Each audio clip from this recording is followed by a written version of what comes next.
Time now to check out some headlines from across Southeast Asia. We start with Malaysia, where Prime Minister Muhyiddin Yassin announced a 2-week lockdown on Monday to contain the soaring number of daily infections that remain in the thousands in recent weeks. Two cabinet ministers were also said to have become the latest victims. On Sunday, Malaysia recorded 2,451 new COVID-19 cases and 9 deaths. The state of Selangor had the most number of cases with 730. On January the 7th, the country also recorded the highest number of cases at 3,027 since the start of the pandemic.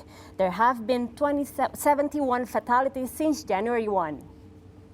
From Malaysia, we're going to head to Thailand, where the country's tourism minister said on Monday that he proposed a plan to allow foreigners to be placed in quarantine in some of the country's many golf resorts. Now, this serves as a measure to boost the ailing tourism sector during the coronavirus pandemic. The plan will allow foreign tourists with medical certificates to suspend their 2-week quarantine period at specified resort, move around the hotel area, and also play golf rather than stay isolated in their rooms.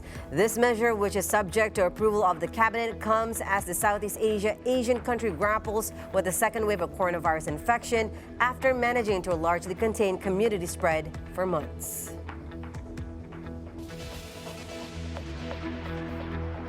And finally, from Laos, where the Ministry of Health on Saturday urged the public to remain vigilant and adapt to the new normal to avoid a second wave of the COVID-19 outbreak.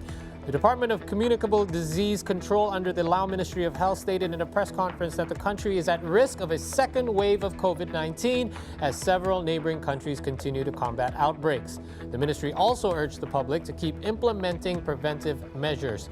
While on Friday, a total of 2,894 people entered Laos through an international border and their checkpoints. The temperature of each person entering the country was checked. None had shown any signs of fever.